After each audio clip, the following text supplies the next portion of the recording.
Zero Malabar സഭയുടെ PROയും media കമ്മീഷൻ്റെ സെക്രട്ടറിയുമായ ആൻ്റണി വടക്കേക്കരച്ചൻ നമ്മോടൊപ്പം ചേരുകയാണ്. അച്ഛാ, സഭയെ സംബന്ധിച്ചുള്ള ഏറെ സന്തോഷകരമായൊരു ദിവസം ഇപ്പോൾ വീണ്ടും കടന്നുപോവുകയാണ്. രണ്ട് മെത്രാന്മാർ, ഒരാൾ ആർച്ച് ബിഷപ്പായിട്ടും ഒരാൾ രൂപതയുടെ ശംഷാബാദ് രൂപതയുടെ മെത്രാനുമായിട്ട് നിയമിതനായിരിക്കുന്നു.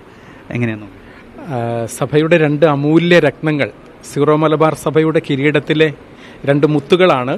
തീർച്ചയായും ചങ്ങനാശ്ശേരി അതിരൂപതയുടെ മെത്രാപ്പോലീത്തായി നിയുക്തനായിരിക്കുന്ന അഭിവന്യമാർ തോമസ് തറയിൽ പിതാവ്, അതുപോലെ തന്നെ ശംഷാബാദ് രൂപതയുടെ മെത്രാനായി നിയോഗിക്കപ്പെട്ടിരിക്കുന്ന അഭിവന്യ പ്രിൻസ് ആന്റണി പനയങ്ങാടൻ പിതാവും.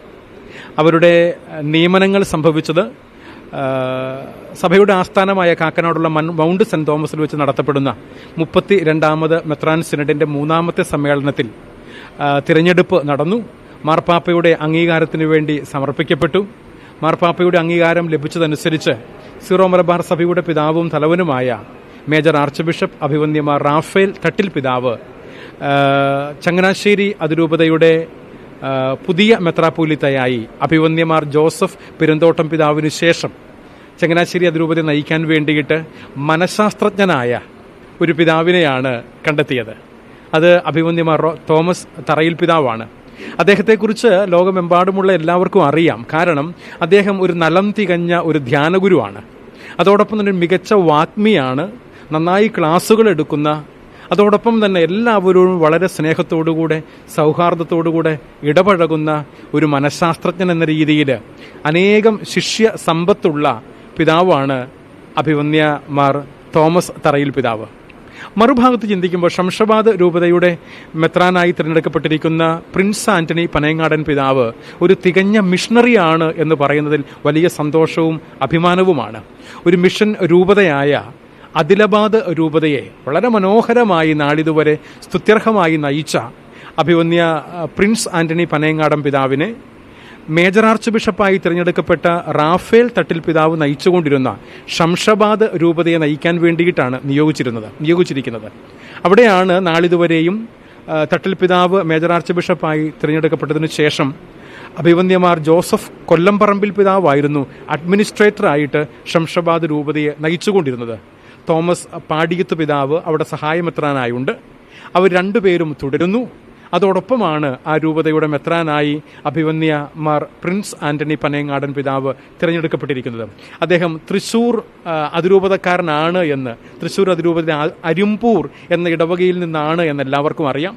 അതോടൊപ്പം തന്നെ അദ്ദേഹത്തെക്കുറിച്ച് ഞാൻ പറയേണ്ടുന്ന ഒരു കാര്യം എന്താണെന്ന് വെച്ചാൽ, അദ്ദേഹം ഒരു ബൈബിൾ പണ്ഡിതനാണ്. അദ്ദേഹം ബൈബിൾ വിജ്ഞാനീയത്തിൽ ഡോക്ടറേറ്റ് നേടി.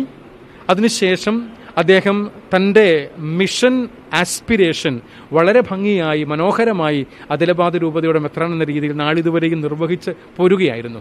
അദ്ദേഹത്തിൻ്റെ സേവനം ഇനി സീറോ മലബാർ സഭയിൽ ഉൾപ്പെടാത്ത ഇന്ത്യയിലുള്ള മറ്റെല്ലാ പ്രദേശങ്ങളും ഉൾക്കൊള്ളുന്ന രൂപത എന്ന നിലയിൽ, ഒരുപക്ഷെ സീറോ മലബാർ സഭയിൽ ഏറ്റവും വലിയ രൂപത എന്ന് നമ്മൾ പറയേണ്ടി വരും ശംഷാബാദ് രൂപതയെ. ആ ശംഷാബാദ് രൂപതയെ നയിക്കാൻ വേണ്ടിയിട്ടാണ് മറ്റ് രണ്ട് പിതാക്കന്മാരായ ജോസഫ് കൊല്ലംപറമ്പിൽ പിതാവിനോടും തോമസ് പാടിയത്ത് പിതാവിനോടും ഒപ്പം അഭിവന്യ പ്രിൻസ് ആന്റണി പനയങ്ങാടൻ പിതാവായി നിയോഗിക്കപ്പെട്ടിരിക്കുന്നത്. രണ്ടുപേരുടെയും നിയമനങ്ങളാണ് ഇവിടെ വെച്ച് നടത്തപ്പെട്ടത്. ഇനി അവർ രണ്ടുപേരും സ്ഥാനാരോഹണം ചെയ്യുന്ന ചടങ്ങുകൾ അതാത് രൂപതകളുടെ സമയക്രമങ്ങൾ അനുസരിച്ച് പിന്നീട് മാധ്യമങ്ങളിലൂടെ വിശ്വാസ സമൂഹത്തെയും പൊതുസമൂഹത്തെയും അറിയിക്കുന്നതാണ്. എല്ലാവരും പ്രാർത്ഥിക്കുക. സീറോ മലബാർ സഭയ്ക്ക് രണ്ട് പുതിയ പിതാക്കന്മാരെ, രണ്ടുപേരും മെത്രാന്മാരായിരുന്നവരാണ്. ഒരാൾ മെത്രാപ്പോലീത്തയായും മറ്റൊരാൾ ഒരു രൂപതയുടെ മെത്രാനായും മാറ്റപ്പെടുന്നു എന്നുള്ളതാണ് ഇത്തരുണത്തിൽ ഏറ്റവും പ്രധാനപ്പെട്ട വിഷയമായി നിങ്ങളുടെ മുമ്പിൽ പറയാനുള്ളത്. മറ്റൊരു കാര്യം പിതാച്ച, ഇപ്പോൾ അലിദാബാദ് രൂപതയ്ക്ക് ഒരു പുതിയ മെത്രാനെ വേണം. ഇപ്പോൾ നിലവിൽ ഒഴിഞ്ഞിരിക്കുകയാണ്. അപ്പം ഇനി ചങ്ങനാശ്ശേരി രൂപതയ്ക്ക് ഒരു സഹായ മെത്രാനും അല്ലേ? അത് നമ്മുടെ സിനഡ് പിതാക്കന്മാരാണ് തീരുമാനിക്കേണ്ടത്.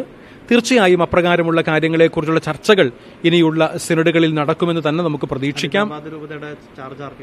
അദിലാബാദ് രൂപയുടെ ചാർജ് ആർക്കും നൽകിയിട്ടില്ല.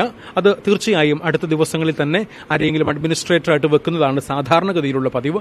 അതിനുശേഷം അദിലാബാദ് രൂപതയ്ക്ക് വേണ്ടിയുള്ള പുതിയ മെത്രാനെ തിരഞ്ഞെടുക്കുന്നതുമായി ബന്ധപ്പെട്ടുള്ള പ്രോസസ്സ്, അതൊരു വലിയ പ്രൊസീജിയറാണ്, എല്ലാവർക്കും അറിയാവുന്നതുപോലെ. അതിന്റെ പ്രോസസ്സുകൾ ആരംഭിക്കും.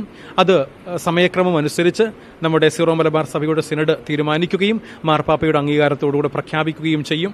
അതോടൊപ്പം ചങ്ങനാശ്ശേരി അതിരൂപതയ്ക്ക് ഒരു സഹായമെത്രാൻ എന്നുള്ളത് സിനഡ് പിതാക്കന്മാർ തീരുമാനിച്ച് കാലക്രമത്തിൽ നടപ്പിൽ വരേണ്ട ഒരു കാര്യമാണ് എന്നുമാണ് അതേക്കുറിച്ച് പറയാനുള്ളത്.